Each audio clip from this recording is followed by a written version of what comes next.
Welcome, I'm Christopher Valentine, and with me today is Dr. Christian von Lahr. We are so excited to have him back again. He is the author of numerous books, co-authored with myself on the nature spirits. He is a clairvoyant psychic medium, the main channel for the nature spirits to bring forth their messages to you, to the world.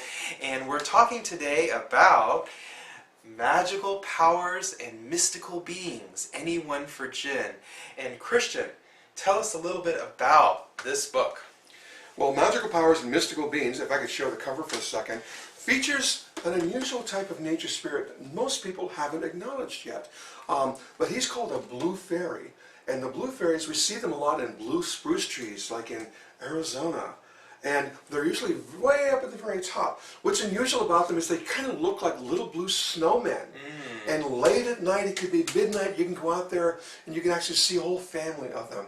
Usually they're small families, like a mother, father, and a child. But there's sort of a jinn connection. They're not quite fairies as we normally think of them, or the other type of nature spirits. They bring in a lot of those magical abilities. And, oh, he's a rare type. Now, he actually looks a little bit blue, sort of a powdery blue with a little bit of lavender. But he's also talking to those clouds going by. He talks with leprechauns. A little bit shy, but still trying to bring empowerment and change into the world. Now, magic is an important subject we've talked a lot about on your show, but we haven't talked a lot about mystical beings. And you know, those are the unicorns, dragons, centaur, all types of mystical beings that are connected to the jinn class of nature spirits that Krishna was talking about. Those blue fairies are very, very special, and leprechauns are part of that, but mystical beings. So when we say jinn, we don't mean G-I-N? No, we mean J-I-N-N. And there's a little bit of confusion, I think, for everyone, because we weren't very clear on the difference between jinn, genies, nature spirit, and leprechauns. The jinn is spelled different ways too. J-I-N, J-I-N-N. D-J-I-N. So leprechauns. Jinn is like genie, okay? D-J-I-N or J-I-N-N.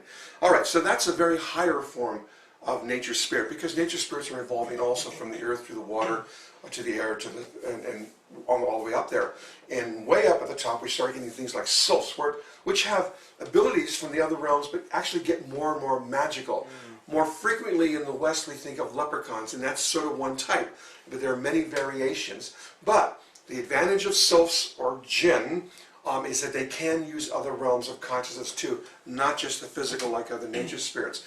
But those mystical beings, you know, we talked about the classical ones. I think you mentioned dragons and unicorns, but the nature spirits even have their own. Flying elephants. Oh, that's right. You know, the first half of the book is all about folklore and true stories that the nature spirits have handed down over the generations. So they are very, very telling stories, including the one about flying elephants, which do indeed exist. And that's possibly why that is their absolute favorite ride at all the theme parks, from Dollywood to Disneyland and Disney World. They love those flying elephants. So when you start taking your nature spirits to a theme park, and you will be drawn to do this, by the way, they're going to go right to Dumbo or the flying elephant, because there is a folklore in their heritage that speaks to an elephant that flies. So they have their own. And they also speak of unicorns, but we too know of those because to us they're magical, but to them they're the healing modality.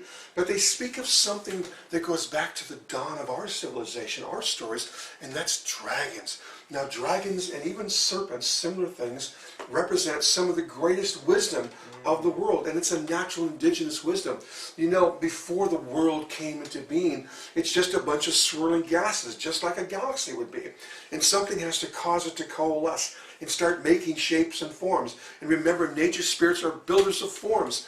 Triangles, squares, objects that start coming together. And if you look microscopically at elements, they have those kind of shapes in them, right? That is the definition of angel, right? Builders of form. Builders of form. And all nature spirits were called devas, which are shining ones, and always they have been described since the dawn of time as builders of form. But that dragon and wisdom one would be the first one, because even the nature kingdom came in stages. So the fire element, the action, started first. So dragons and serpents actually represent those swirling gases.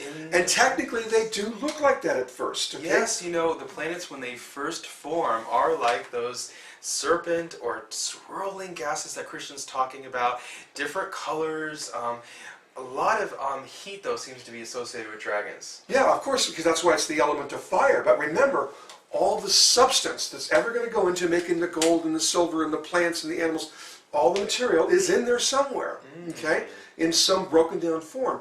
And so they're working with it in a more state. etheric state, a primordial mass state. But it's all there, and so they're doing the magic that starts at the attraction to start coming together. Now the ancients would call those bonds or forces Fohat, bringing in some of these, making materials sort of tracking to each other. But yet there has to be some intelligence, okay, to make it work consistently this way in the universe, okay, and on our world. Things happen consistently, so it's making all these elements. I mean, there's just one way to make gold. There's one way to make copper. Okay, and so it starts there, and there's a wisdom there that has to be so old because you realize how long it must have taken to make those initial elements. So the fire nature spirit is the oldest, and it's been around the longest for billions of years, getting things started, and that's why it's so powerful. So they were the first mystical being that was around. And, you know, speaking of how old nature spirits can be, or mystical beings, we asked the leprechauns how old they were, and they said older than the dirt. And so that goes back to the beginning of time. Yeah, older than dirt. And those dragons and mystical serpents that we think of as wisdom beings, although we're talking about them right now in their more etheric state before things took form changes, and so eventually they do actually become a being that we would call a dragon. And that is why I love this story that our little known Billy tells us in the new book, Magical Powers and Mystical Beings, because he's almost channeling a dragon. He's doing it in the dragon's voice also, so we're getting that wisdom being, that incredible wisdom being that's been here since the beginning. And there's many types of dragons, but as Christian was saying, they become like beings, and they usually are under mountains, and they can be various different colors. There could be a blue dragon, you could have a green dragon somewhere else. Yep.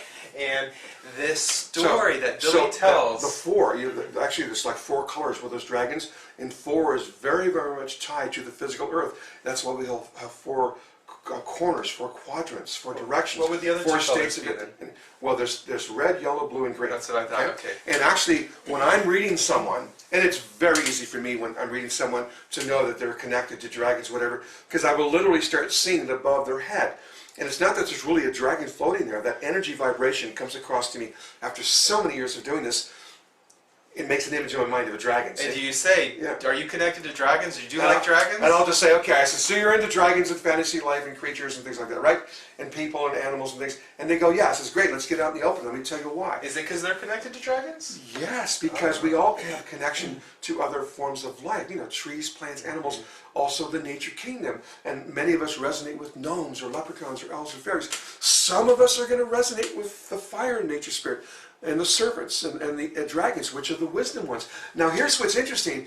Isn't it amazing that this whole world started off with wisdom? That's a great way to start, right? Yeah.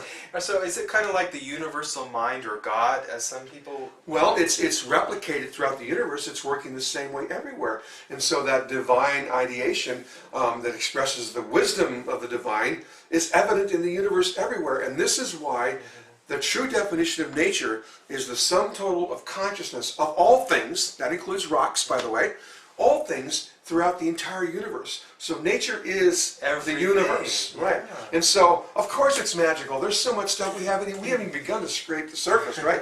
And so we're just talking about some of the obvious nature spirits and nature people and mystical beings that humans have recorded. Who knows what else is out there?